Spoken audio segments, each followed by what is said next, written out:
നമസ്കാരം. ആനന്ദ് ഇന്റർനാഷണൽ ന്യൂസിലേക്ക് സ്വാഗതം. ഞാൻ BS രാജേഷ്. പ്രധാന വാർത്തകൾ. അധികാര വഴിയിൽ ഒന്നും തന്നെ തടയില്ലെന്ന് മുന്നറിയിപ്പ്. 100 ദിവസം തികച്ച ആഘോഷത്തിമിർപ്പിൽ ഡൊണാൾഡ് ട്രംപ്. തനിക്കെതിരായ ഫെഡറൽ ജഡ്ജിമാരെ കമ്മ്യൂണിസ്റ്റ് റാഡിക്കൽ ഇടതുപക്ഷ ജഡ്ജിമാരെന്ന് വിളിച്ചും ട്രംപ്. ഡൊണാൾഡ് ട്രംപ് കാനഡയെ തകർക്കാൻ ആഗ്രഹിച്ചുവെന്ന് കനഡിയൻ പ്രധാനമന്ത്രി മാർക്ക് കാർണി. തൊട്ടു പിന്നാലെ ജയിച്ചതിൽ കാർണിയെ ഫോണിൽ വിളിച്ച് അഭിനന്ദിച്ച ട്രംപ് ഉടൻ കാണാമെന്നും കാർണിയോട് ട്രംപ്. പാകിസ്ഥാന് തിരിച്ചടി കൊടുക്കാനുള്ള സർവ്വസ്വാതന്ത്ര്യവും നാവിക വ്യോമസേനകൾക്ക് കൈമാറി പ്രധാനമന്ത്രി നരേന്ദ്രമോദി. എപ്പോൾ, എവിടെ, എങ്ങനെ തിരിച്ചടിക്കണമെന്നത് 3 സൈനിക മേധാവികൾക്കും തീരുമാനിക്കാമെന്നും പ്രധാനമന്ത്രി. വിറളി പിടിച്ച് പാകിസ്ഥാൻ. ഇന്ത്യയുമായി 3 ദിവസത്തിനുള്ളിൽ യുദ്ധത്തിന് സാധ്യതയെന്ന നിലവിളിയുമായി പാകിസ്ഥാൻ പ്രതിരോധ മന്ത്രി ഖ്വാജ ആസിഫ്. അമേരിക്ക തുടച്ചെറിഞ്ഞെന്ന് പ്രഖ്യാപിച്ച 5ാം പനി തിരിച്ചു വന്നതോടെ US ജനം ഭീതിയിൽ. ടെക്സസിൽ 5ാം പനി കേസുകൾ നിയന്ത്രിക്കാനാകാതെ വർദ്ധിക്കുന്നതായി റിപ്പോർട്ട്. US പ്രസിഡന്റ് ഡൊണാൾഡ് ട്രംപിനെ സന്തോഷിപ്പിക്കാനോ ഹൂതികൾക്കെതിരായ പോരാട്ടത്തിൽ UK സൈന്യവും. സൈനിക നടപടിയിൽ UKയിൽ വ്യാപക വിമർശനമുയരുന്നു.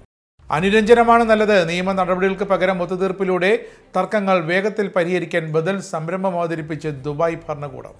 അനുമതി ഉള്ളവർക്ക് മാത്രം ഹജ്ജ് ചെയ്യാൻ ശക്തമായ നടപടിയെടുത്ത് സൗദി ആഭ്യന്തര മന്ത്രാലയം. പശ്ചിമ ബംഗാളിലെ കൊൽക്കത്തയിൽ ഒരു ഹോട്ടലുണ്ടായ വൻ തീപിടുത്തത്തിൽ 2 കുട്ടികൾ ഉൾപ്പെടെ 14 പേർ മരിച്ചു. ആന്ധ്രാപ്രദേശിൽ വിശാഖപട്ടണം ശ്രീ വരാഹലക്ഷ്മി നരസിംഹസ്വാമി ക്ഷേത്രം മതിൽക്കെട്ട് തകർന്നു വീണ് 7 പേർക്ക് ദാരുണാന്ത്യം. CPM-ഉം BJP-യും ചേർന്ന് നടത്തട്ടെ, താനില്ല എന്ന് വിഴിഞ്ഞം തുറമുഖ ഉദ്ഘാടനത്തിൽ പങ്കെടുക്കില്ലെന്ന് പ്രഖ്യാപിച്ച് പ്രതിപക്ഷ നേതാവ് VD Satheesan. World Malayali council Europe region social media award UKയിലെ പ്രശസ്ത മാധ്യമപ്രവർത്തകനും ആനന്ദ് TV യൂറോപ്പ് മാനേജിംഗ് ഡയറക്ടറുമായ S. ശ്രീകുമാറിന്. വാർത്തകൾ വിശദമായി. പ്രസിഡന്റ് പദവിയിൽ 100 ദിവസം തികച്ചത് തന്റെ അധികാര വഴിയിൽ ഒന്നും തടയില്ല എന്ന മുന്നറിയിപ്പോടെ ആഘോഷിച്ച് അമേരിക്കൻ പ്രസിഡന്റ് ഡൊണാൾഡ് ട്രംപ്. തന്റെ അധികാരം പിടിച്ചെടുക്കാൻ ശ്രമിച്ചതിന് US-ലെ ഫെഡറൽ ജഡ്ജിമാർക്കെതിരെ രൂക്ഷ വിമർശനവും ആക്രമണവും ട്രംപ് അഴിച്ചുവിട്ടു. അധികാരത്തിനും പദവിക്കുമായി താൻ ഏതറ്റം വരെയും പോകുമെന്നും ആർക്കെതിരെയും എന്തും ചെയ്യുമെന്നും ഒരിക്കൽ കൂടി ട്രംപ് തെളിയിച്ചിരിക്കുന്നു. കുടിയേറ്റ നിയമങ്ങൾ അടിച്ചേൽപ്പിക്കുന്ന ട്രംപിനെതിരെ നിലപാടെടുത്ത ഫെഡറൽ ജഡ്ജിമാരെ കമ്മ്യൂണിസ്റ്റ് റാഡിക്കൽ ഇടതുപക്ഷ ജഡ്ജിമാരെന്ന് വിളിച്ച് രൂക്ഷമായ ആക്രമണം അഴിച്ചുവിട്ടാണ് ട്രംപ് തന്റെ 100ാം ദിനം ആഘോഷിച്ചത്. രാജ്യത്തിലെ ചരിത്രത്തിലെ ഏറ്റവും വിജയകരമായ 100 ദിവസങ്ങൾ ഇപ്പോൾ കടന്നുപോയി എന്നാണ് ട്രംപ് വീമ്പിളക്കിയത്. ഡൊണാൾഡ് ട്രംപ് കാനഡയെ അട്ടിമറിക്കാൻ ആഗ്രഹിച്ചിരുന്നുവെന്ന് ലിബറൽ പാർട്ടി നേതാവും കനഡിയൻ പ്രധാനമന്ത്രിയുമായ മാർക്ക് കാർണി. US പ്രസിഡന്റിന്റെ ഭീഷണികളും ആക്രമണങ്ങളും മൂലം അട്ടിമറിക്കപ്പെട്ട തെരഞ്ഞെടുപ്പിൽ ട്രംപിന്റെ ഭീഷണികളെ മറികടന്ന് കാനഡയിലെ ലിബറൽ പാർട്ടിയെ 4ാം തവണയും വിജയത്തിലെത്തിക്കാൻ കഴിഞ്ഞതിന്റെ ആഹ്ലാദത്തിൽ കാർണി തന്റെ വിജയപ്രസംഗം ചുരുക്കുകയും ചെയ്തു. ട്രംപ് രാജ്യത്തെയും ജനതയും തകർക്കാൻ ആഗ്രഹിക്കുന്നുവെന്നും അങ്ങനെ അമേരിക്കയ്ക്ക് നമ്മളെ സ്വന്തമാക്കാമെന്ന വിചാരം നടക്കാൻ സാധിക്കാത്തതാണെന്ന് തെളിയിച്ചു കൊടുത്തതായും കാർണി കൂട്ടിച്ചേർത്തു. മാർക്ക് കാർണിയുടെ ട്രംപ് വിരുദ്ധ പരാമർശത്തിന് പിന്നാലെ കാനഡയിലെ പൊതുതെരഞ്ഞെടുപ്പിലെ വിജയത്തിന് അഭിനന്ദനം അറിയിച്ചുകൊണ്ട് US president Donald Trump Canadian പ്രധാനമന്ത്രി മാർക്ക് കാർണിയുമായി ഫോണിൽ സംഭാഷണം നടത്തി. സമീപഭാവിയിൽ തന്നെ കൂടിക്കാഴ്ച നടത്താൻ ഇരുവരും സമ്മതിച്ചതായി പബ്ലിക് ബ്രോഡ്കാസ്റ്ററായ CBC റിപ്പോർട്ട് ചെയ്യുന്നു. തിങ്കളാഴ്ചത്തെ വോട്ടെടുപ്പിന് ശേഷം ഇരു രാജ്യങ്ങളും പുതിയ സാമ്പത്തിക സുരക്ഷാ ബന്ധങ്ങളെക്കുറിച്ചുള്ള ചർച്ചകളിൽ ഏർപ്പെടുമെന്ന് സൂചനയുണ്ടായിരുന്നു. ട്രംപിന്റെ വ്യാപാര താരിഫുകളും കാനഡ വിരുദ്ധ നിലപാടുകളും അഭിപ്രായങ്ങളുമൊക്കെ മറികടന്ന് കാനഡയുടെ ലിബറൽ പാർട്ടി ഒരു ന്യൂനപക്ഷ സർക്കാർ രൂപീകരിക്കാൻ ഒരുങ്ങുന്നതിനിടെയാണ് ട്രംപിന്റെ ഫോൺ കോൾ വന്നത്. കാനഡയെ സ്വന്തമാക്കാൻ ശ്രമിക്കുന്ന ഡൊണാൾഡ് ട്രംപിന്റെ പിന്തുണയുള്ള കൺസർവേറ്റീവ് നേതാവായ പിയറി പൊയ്ലിവ്രയ്ക്ക് പൊതുതെരഞ്ഞെടുപ്പിൽ ലഭിച്ചത് കനത്ത തോൽവി. ലിബറൽ പാർട്ടി സ്ഥാനാർത്ഥി ബ്രൂസ് ഫാൻജോയാണ് പൊയ്ലിവ്രയെ 2004 മുതൽ തുടർച്ചയായി 7 തെരഞ്ഞെടുപ്പിൽ ജയിച്ചു വന്ന കാൾട്ടൺ സീറ്റ് പിടിച്ചെടുത്തത്. രാജ്യത്തിന്റെ അടുത്ത കൺസർവേറ്റീവ് പ്രധാനമന്ത്രിയാകുമെന്ന് കൺസർവേറ്റീവ് പാർട്ടി പ്രചരിപ്പിച്ചു വന്ന പ്രമുഖ നേതാവാണ് പിയറി. കൺസർവേറ്റീവുകൾ സീറ്റുകളുടെ എണ്ണവും വോട്ട് വീതവും ഇത്തവണ വർദ്ധിപ്പിച്ചെങ്കിലും മാർക്ക് കാർണിയുടെ ലിബറൽ പാർട്ടിയാണ് ഇത്തവണ സർക്കാർ രൂപീകരിക്കാൻ മുന്നിട്ടെത്തിയിരിക്കുന്നത്. പാകിസ്ഥാന് തിരിച്ചടി കൊടുക്കാനുള്ള സർവ്വസ്വാതന്ത്ര്യവും നാവിക വ്യോമ കരസേനകൾക്ക് നൽകിയ പ്രധാനമന്ത്രി നരേന്ദ്രമോദി. എപ്പോൾ, എവിടെ, എങ്ങനെ തിരിച്ചടിക്കണമെന്നത് 3 സൈനിക മേധാവികൾക്ക് തീരുമാനിക്കാം. പ്രധാനമന്ത്രിയുടെ വസതിയിൽ പ്രതിരോധ മന്ത്രിയും ദേശീയ സുരക്ഷാ വക്താവും സൈനിക മേധാവികളും പങ്കെടുത്ത ഉന്നതതല യോഗത്തിലാണ് ഈ തീരുമാനമുണ്ടായത്. പഹൽഗാം ആക്രമണത്തിന് പാകിസ്ഥാന് തിരിച്ചടി നൽകാനുള്ള മുഴുവൻ സ്വാതന്ത്ര്യവും സൈന്യത്തിന് നൽകിക്കൊണ്ടുള്ള തീരുമാനമാണ് മോദി എടുത്തത്. തിരിച്ചടി കൊടുക്കേണ്ട രീതി, ലക്ഷ്യസ്ഥാനങ്ങൾ, സമയം എന്നിവ വ്യോമസേനാ മേധാവിക്കും കരസേനാ നാവിക മേധാവിമാർക്കും തീരുമാനിക്കുമെന്നും പ്രധാനമന്ത്രി യോഗത്തിൽ പറഞ്ഞു. ഇന്ത്യ പാകിസ്ഥാനെ ആക്രമിക്കുമെന്ന് വിറളി പിടിച്ച് പാക് ഭരണകൂടം. ഇന്ത്യയുമായി 3 ദിവസത്തിനുള്ളിൽ യുദ്ധത്തിന് സാധ്യതയുണ്ടെന്ന് പാകിസ്ഥാൻ പ്രതിരോധ മന്ത്രി ഖ്വാജ ആസിഫ് പറയുന്നു. പാകിസ്ഥാൻ മന്ത്രിസഭ അടിയന്തര യോഗം വിളിച്ചുവെന്നാണ് റിപ്പോർട്ട്. ഇന്ത്യ ഉടനെ തിരിച്ചടിക്കുമെന്ന പാകിസ്ഥാൻ മന്ത്രി അട്ടത്തുള്ള തരാറും വാദവുമായി രംഗത്തെത്തിയിരുന്നു.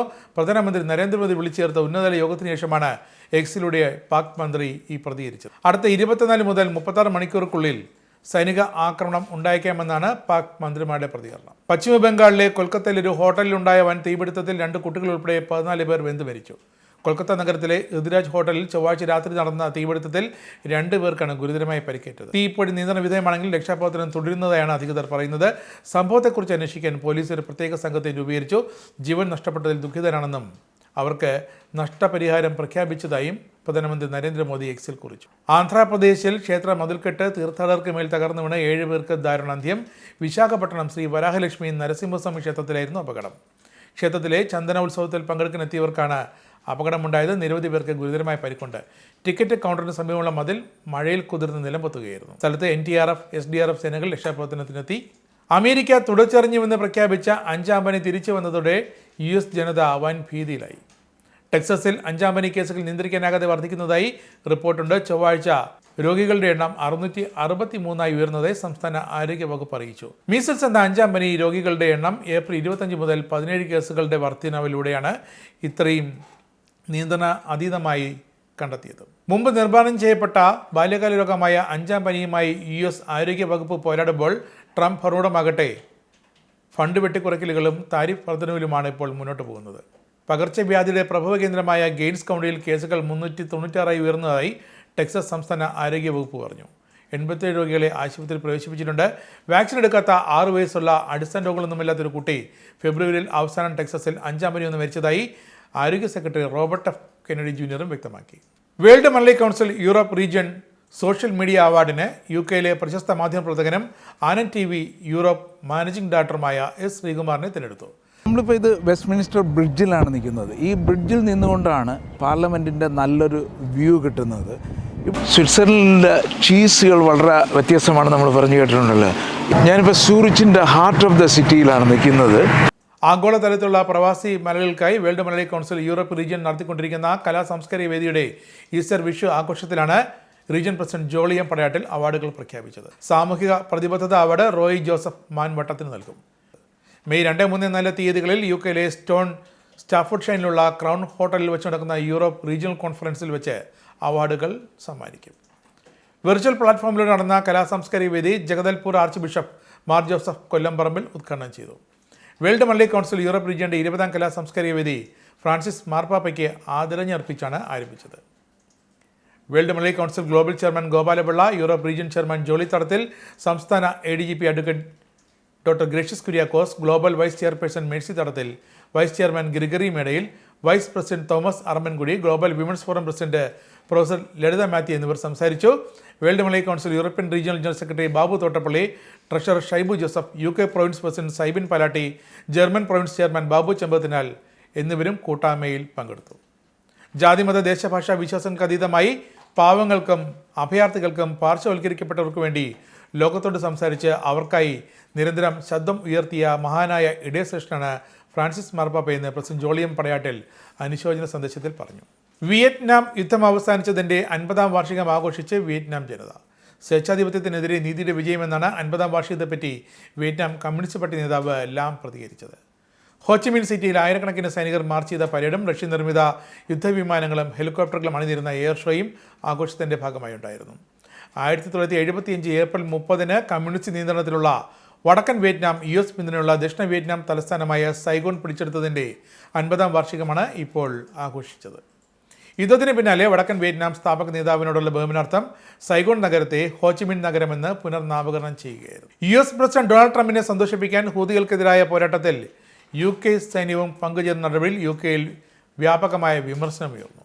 യമനിലെ ഹൂതി വിമതരെ ലക്ഷ്യമിട്ട് അമേരിക്ക നടത്തുന്ന പുതിയ ആക്രമണത്തിൽ ആദ്യമായി ബ്രിട്ടീഷ് സൈന്യം വ്യോമാക്രമണം നടത്തിയതായി ബുധനാഴ്ച രാജ്യത്തെ ഉദ്യോഗസ്ഥരാണ് വ്യക്തമാക്കിയത്. മാർച്ച് 15 നടപടികൾ ആരംഭിച്ച ശേഷം 800-ലധികം ആക്രമണം നടത്തിയതായാണ് US സേന വ്യക്തമാക്കിയത്.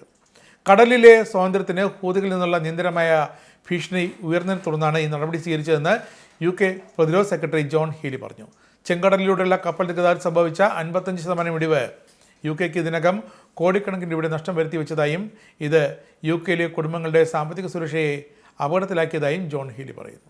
യൂറോപ്പിലെ മയക്കുമരുന്ന് കടത്ത് ഗ്യാങ്ങുകളുടെ കേന്ദ്ര താവളമായി ജർമ്മനിയിലെ ഹാംബർഗ് തുറമുഖം മാറുകയാണെന്ന് റിപ്പോർട്ട്. ഇതോടെ ലോകത്തെ ഏറ്റവും അഴിമതി കുറഞ്ഞ രാജ്യമായി അറിയപ്പെട്ടിരുന്ന ജർമ്മനിയിലും ലഹരി കടത്ത് അഴിമതിക്ക് ആക്കം കൂട്ടുന്നതാണ് ആരോപണം.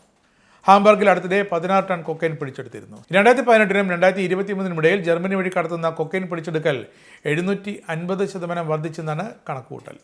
ഇത് ജർമ്മനിയെ ആഗോള മയക്കുമരുന്ന് വ്യാപാരത്തിലെ പ്രധാന യൂറോപ്യൻ കേന്ദ്രമാക്കി മാറ്റുകയായിരുന്നു. ഇനി ഗൾഫ് ന്യൂസ്.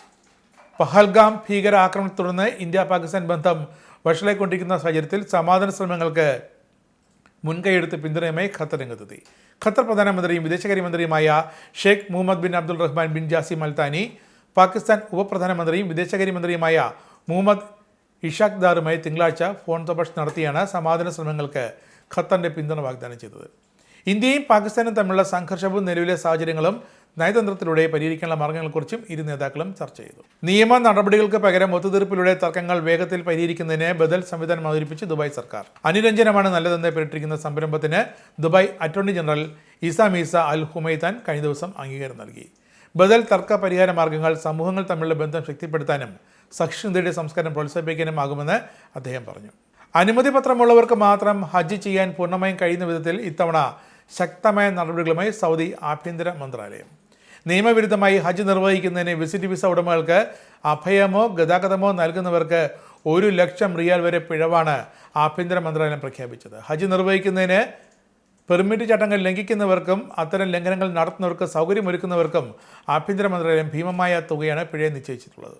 ഈ വർഷത്തെ ഹജ്ജിനുള്ള ആദ്യ സംഘ തീർത്ഥാടകർ സൗദിയിലെത്തി. ഇന്ത്യൻ തീർത്ഥാടകരാണ് ആദ്യമെത്തിയത്. ഇന്ന് പുലർച്ചെ 5:30 ഇന്ത്യൻ തീർത്ഥാടകരും വഹിച്ച് സൗദി എയർലൈൻസ് വിമാനം മുഹമ്മദ് ബിൻ അബ്ദുൽ അസീസ് അന്താരാഷ്ട്ര വിമാനത്താവളത്തിൽ വന്നിറങ്ങിയത്. തൊട്ടുടനെ രണ്ടാമത്തെ വിമാനവും എത്തി. 389 പേർ വീതം 2 വിമാനങ്ങളിലെ 578 പേരാണ് എത്തിയത്. ഇനിയൊരു ഇടവേളയ്ക്ക് ശേഷം വാർത്തകൾ തുടരും.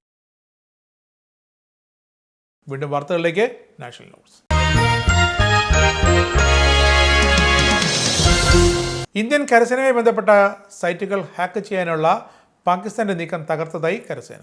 ശ്രീനഗർ, റാണിഖേത് എന്നിവിടങ്ങളിലെ ആർമി പബ്ലിക് സ്കൂൾ വെബ്സൈറ്റുകൾ ഹാക്ക് ചെയ്യാനുള്ള ശ്രമമാണ് ഇന്ത്യൻ വിദഗ്ധർ ഇടപെട്ട് തകർത്തത്. പാകിസ്ഥാനിൽ നിന്നുള്ള IOK ഹാക്കർ എന്ന സംഘമാണ് നീക്കം നടത്തിയത്. ഇന്ത്യൻ വ്യോമസേനയുമായി ബന്ധപ്പെട്ട സൈറ്റും ഹാക്ക് ചെയ്യാൻ ഇവർ ശ്രമം നടത്തി. 4 സൈറ്റുകളും തിരികെ പിടിച്ചതായി കരസേനാ വൃത്തങ്ങൾ അറിയിച്ചു. കോളനി എന്ന വാക്ക് കേരളത്തിന് പിന്നാലെ നീക്കാനൊരുങ്ങി തമിഴ്നാടും. ഇത് സംബന്ധിച്ച് സർക്കാർ ഉത്തരവുകളിൽ നിന്നും രേഖകളിൽ നിന്നും കോളനി എന്ന വാക്ക് നീക്കം ചെയ്യുമെന്ന് MK സ്റ്റാലിൻ നിയമസഭയിൽ അറിയിച്ചു. ജാതി വിവേചനത്തിൻ്റെയും കീഴാളർ അനുഭവിച്ച തൊട്ടുകൂടായ്മയുടെയും പ്രതീകമാണ് കോളനി എന്ന വാക്കെന്നും അത് മനുഷ്യരെ അപമാനിക്കാനാണ് ഉപയോഗിക്കുന്നതെന്നും MK സ്റ്റാലിൻ പറഞ്ഞു. ഇനി കേരള ഹൈലൈറ്റ്സ്. വിഴിഞ്ഞം തുറമുഖത്തിൻ്റെ കമ്മീഷനിങ്ങിൽ പ്രതിപക്ഷ നേതാവ് VD സതീശൻ പങ്കെടുക്കില്ല. പ്രതിപക്ഷ നേതാവിനെ ചടങ്ങിലേക്ക് ക്ഷണിക്കാത്തത് വിവാദമായപ്പോൾ മാത്രമാണ് കത്ത് നൽകിയതെന്നാണ് കോൺഗ്രസിനുള്ളിലെ പൊതുവികാരം. CPM-ഉം BJP-യും ചേർന്നാണോ സർക്കാരിൻ്റെ 4ാം വാർഷികം ആഘോഷിക്കുന്നതെന്ന് സതീശൻ കോട്ടയത്ത് ചോദിച്ചു. പിണറായി സർക്കാരിൻ്റെ 4ാം വാർഷികത്തിൽ പങ്കെടുക്കാനാണ് പ്രധാനമന്ത്രി കേരളത്തിലേക്ക് വരുന്നതെന്ന് BJP പറയട്ടെ. BJP-യും CPM-ഉം ഒന്നിച്ചാണ് 4ാം വാർഷികം ആഘോഷിക്കുന്നതെങ്കിൽ അത് നടക്കട്ടെ. വിഴിഞ്ഞം പദ്ധതിയുടെ ക്രെഡിറ്റ് തട്ടിയെടുക്കാനാണ് പിണറായി വിജയൻ ശ്രമിച്ചതെന്നും VD സതീശൻ കോട്ടയത്ത് കുറ്റപ്പെടുത്തി. അല്ല, വിഴിഞ്ഞത്ത് അവര് നമ്മളെ ക്ഷണിച്ചില്ല, അത് അവരുടെ തീരുമാനമാണ്. എനിക്കതിനകത്ത് പരിഭവവും പരാതിയൊന്നുമില്ല. ആദ്യം കപ്പൽ അടുത്ത സമയത്ത് വിളിച്ചിട്ടുണ്ടായിരുന്നു. പിന്നീട് രണ്ടാമത്തെ പരിപാടിക്കും ഈ പരിപാടിക്ക് ക്ഷണിച്ചില്ല. അത് ബഹുമാനപ്പെട്ട മന്ത്രിയോടും മാധ്യമപ്രവർത്തകരായി നിങ്ങൾ ചോദിച്ചപ്പോൾ പറഞ്ഞത് ഇത് 4ാമത്തെ വാർഷികമാണ്. ആ 4ാമത്തെ വാർഷികത്തിൻ്റെ ഭാഗമായിട്ടുള്ള പരിപാടിയാണ്. അത് പ്രതിപക്ഷം അതുമായിട്ട് സഹകരിക്കുന്നില്ല. അതുകൊണ്ടാണ് ഇത് പ്രതിപക്ഷ നേതാവിനെ വിളിക്കാത്തതെന്ന്. ഇത് സർക്കാരിൻ്റെ 4ാമത്തെ വാർഷികമാണോ? അങ്ങനെയാണെങ്കിൽ കേരളത്തിൽ CPM-ഉം BJP-യും കൂടിയാണല്ലോ 4ാമത്തെ വാർഷികം ആഘോഷിക്കുന്നത്, ആണോ? അങ്ങനെ BJP നേതൃത്വം പറയട്ടെ. 4ാമത്തെ വാർഷികാഘോഷത്തിൽ പങ്കെടുക്കാനാണ് പിണറായി വിജയൻ സർക്കാരിൻ്റെ 4ാമത്തെ വാർഷികാഘോഷത്തിൽ പങ്കെടുക്കാനാണ് പ്രധാനമന്ത്രി കേരളത്തിലേക്ക് വരുന്നതെന്ന് BJP പറയട്ടെ. അങ്ങനെ BJP-യും CPM-ഉം ചേർന്ന് ഒരുമിച്ചാണ് 4ാം വാർഷികം ആഘോഷിക്കുന്നതെങ്കിൽ അത് നടക്കട്ടെ. 4ാം വാർഷികാഘോഷവും ഈ വിഴിഞ്ഞം പദ്ധതിയുടെ ഉദ്ഘാടനവും തമ്മിൽ രണ്ടിട്ടുണ്ട്. മുഖ്യമന്ത്രി ഇപ്പോൾ അതിൻ്റെ പൂർണ്ണമായ ക്രെഡിറ്റ് എടുക്കാൻ വേണ്ടിയിട്ട് നോക്കുക. ഈ മുഖ്യമന്ത്രി ഉമ്മൻചാണ്ടി ഈ വിഴിഞ്ഞം പദ്ധതി പ്രഖ്യാപിക്കുമ്പോൾ, UDF സർക്കാർ ഇത് പ്രഖ്യാപിക്കുമ്പോൾ അദ്ദേഹം പാർട്ടി സെക്രട്ടറി ആയിരുന്നു. അദ്ദേഹം പറഞ്ഞത് ഇത് 6000 കോടി രൂപയുടെ റിയൽ എസ്റ്റേറ്റ് ഇടപാടാണ്, ഇത് കടൽ കൊള്ളയാണ് എന്ന് പ്രഖ്യാപിച്ച ആളാണ് ശ്രീ പിണറായി വിജയൻ. ശ്രീ ഉമ്മൻചാണ്ടിക്കെതിരായി ആരോപണം ഉന്നയിച്ച ആളാണ്. 6000 കോടി രൂപയുടെ റിയൽ എസ്റ്റേറ്റ് ഇടപാടും കടൽ കൊള്ളയുമാണ്. കേരളത്തിലെ മത്സ്യത്തൊഴിലാളികൾ മുഴുവൻ തകർന്നു പോവരുടെ ഉപജീവനം ഇല്ലാതായി പോവും എന്ന് പറഞ്ഞ് ഇതിനെതിരായി നിലപാടെടുത്ത CPM ഇപ്പോൾ അത് യാഥാർത്ഥ്യമാകുമ്പോൾ അതിൻ്റെ ക്രെഡിറ്റ് എടുക്കാൻ പോകുന്നത് വൈക്കം മുഹമ്മദ് ബഷീറിൻ്റെ കഥാപാത്രത്തെ കേരളത്തിലെ ജനങ്ങളെ ഒന്നും കൂടി ഓർമ്മപ്പെടുത്തും, എട്ടുകാലി മമ്മൂഞ്ഞൻ. ഇത്രയുള്ളൂ സംഭവം. മനസ്സിലായില്ലേ? മാത്രമല്ല, ഇത് സ്വാഭാവികമായ പൂർത്തീകരണമാണ്. 2019 പൂർത്തിയാകേണ്ടതാണ്. 2015 തുടങ്ങിയ പദ്ധതി 2025 പൂർത്തിയാകുന്നത്. ഗവൺമെന്റ് ചെയ്യേണ്ട 2-3 കാര്യങ്ങളുണ്ടായിരുന്നു. ഒന്ന്, 2017 റോഡ് കണക്ടിവിറ്റി പൂർത്തിയാക്കണം. 2025 തുടങ്ങിയിട്ടില്ല. 2019 റെയിൽ കണക്ടിവിറ്റി പൂർത്തിയാക്കണം. കേരള സർക്കാർ ചെയ്യേണ്ടതാണ്, ചെയ്തിട്ടില്ല ഇതുവരെ. 2025 ഈ സർക്കാർ ചെയ്യേണ്ട ഒരു കാര്യവും വിഴിഞ്ഞം പദ്ധതിയുമായിട്ട് ചെയ്തിട്ടില്ല. എന്നിട്ട് പദ്ധതി പൂർത്തിയായപ്പോൾ അത് കൊണ്ടുവന്ന ആളുകളെ വിസ്മരിച്ച് അവിടെ പോയി നിന്ന് പറവെടുത്ത് അതിന്റെ ക്രെഡിറ്റ് ഈ 4ാമത്തെ വർഷം എടുക്കാമെന്ന് പറഞ്ഞാൽ കേരളത്തിലെ ജനങ്ങൾ വിഡ്ഢികളല്ല എന്ന് മാത്രമാണ് എനിക്ക് വിനീതമായി കേരളത്തിന്റെ മുഖ്യമന്ത്രിയെ ഓർമ്മിപ്പിക്കാനുള്ളത്. കേരളത്തിന്റെ ചീഫ് സെക്രട്ടറി ഉൾപ്പെടെ ഉന്നത ഉദ്യോഗസ്ഥർ ഇന്ന് വിരമിക്കുന്നു. ശാരദാ മുരളീധരൻ വിരമിക്കുമ്പോൾ A. ജയതിലക് പകരം ചീഫ് സെക്രട്ടറിയാകും. KCB ചെയർമാനും MD-യുമായ ബിജു പ്രഭാകർ, അഗ്നിരക്ഷാസേന മേധാവിയും DGP-യുമായ K. പത്മകുമാർ എന്നിവരാണ് മറ്റ് വിരമിക്കുന്ന ഉന്നത ഉദ്യോഗസ്ഥർ. ഇന്ത്യൻ ഫുട്ബോൾ ഇതിഹാസം IM വിജയനും ഇന്ന് പോലീസ് സേനയിൽ നിന്ന് പടിയിറങ്ങും. കഴിഞ്ഞ ദിവസമാണ് IM വിജയനെ പോലീസ് സേനയിൽ ഡെപ്യൂട്ടി കമാൻഡന്റാക്കി സ്ഥാനക്കയറ്റം നൽകി ഉത്തരവിറക്കിയത്. ഫുട്ബോൾ ഇതിഹാസത്തോടുള്ള ആദരവായാണ് അസിസ്റ്റന്റ് കമാൻഡന്റായിരുന്ന IM വിജയനെ വിരമിക്കുന്ന തലേന്ന് സർക്കാർ സ്ഥാനക്കയറ്റം നൽകിയത്. ആലപ്പുഴ ഹൈബ്രിഡ് കഞ്ചാവ് കേസിൽ നടൻ ശ്രീനാഥ് ഭാസിയെ സാക്ഷിയാക്കിയേക്കും. നടപടിക്രമങ്ങൾക്കായി അടുത്ത ദിവസം ശ്രീനാഥ് ഭാസിയെ വീണ്ടും വിളിച്ചു വരുത്തുമെന്നാണ് വിവരം. കേസിലെ പ്രതിയായ തസ്ലീമ സുൽത്താനെയും ശ്രീനാഥ് ഭാസിയുമായുള്ള വാട്സപ്പ് ചാറ്റുകൾ എക്സൈസ് സംഘം കണ്ടെത്തിയിരുന്നു. എന്നാൽ ഹൈബ്രിഡ് വേണമോ എന്ന ചോദ്യത്തിന് ശ്രീനാഥ് നൽകിയ മറുപടിയിൽ കേസിൽ പ്രതിയേർക്കാനുള്ള തെളിവില്ലെന്നാണ് എക്സൈസിന്റെ വിലയിരുത്തൽ. അനധികൃത സ്വത്ത് സമ്പാദന കേസിലെ CBI അന്വേഷണം ചോദ്യം ചെയ്ത് മുഖ്യമന്ത്രിയുടെ chief principal secretary KM Abraham നൽകിയ അപ്പീൽ സുപ്രീം കോടതി ഇന്ന് പരിഗണിക്കും. കേസിലെ പരാതിക്കാരനായ ജോമൻ പുത്തമ്പരയ്ക്കൽ നൽകിയ തടസ്സ ഹർജിയും സുപ്രീം കോടതിയുടെ പരിഗണനയ്ക്ക് വരും. UK പൗണ്ട് ഇന്നത്തെ മൂല്യം 1 പൗണ്ട് 113.96 ഇന്ത്യൻ രൂപ, $1 85.11 ഇന്ത്യൻ രൂപ, €1 96.82 ഇന്ത്യൻ രൂപ, 1 പൗണ്ട് 1.34 US$. ഇനി സ്പോർട്സ്.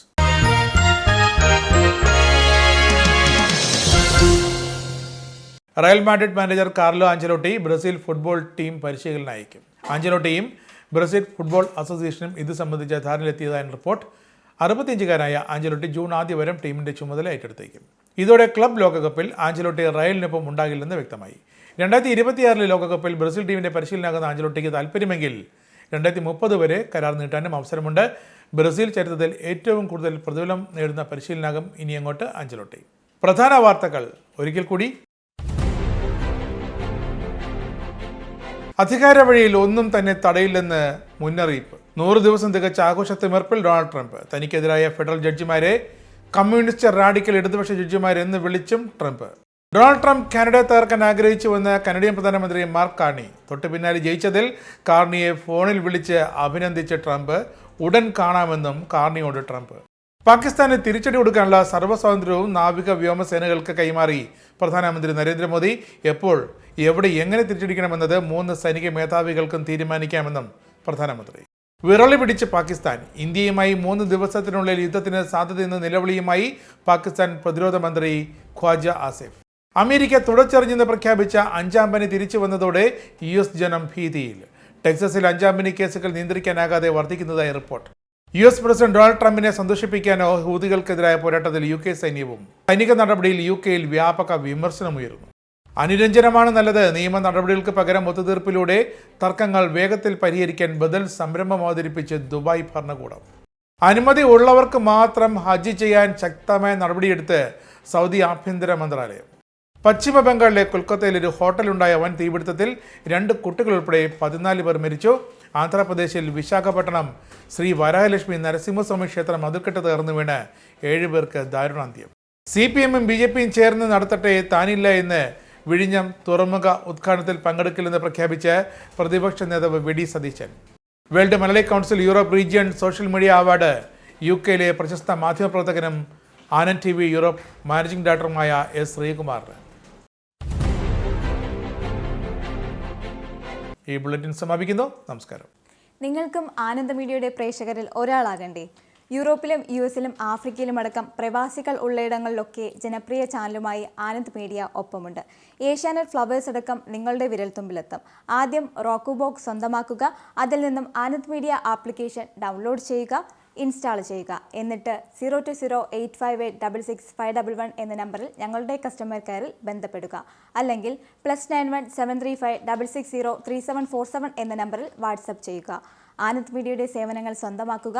മറ്റു ചാനലുകൾക്കൊപ്പം ആനന്ദ് TVയും എൻജോയ് ചെയ്യുക.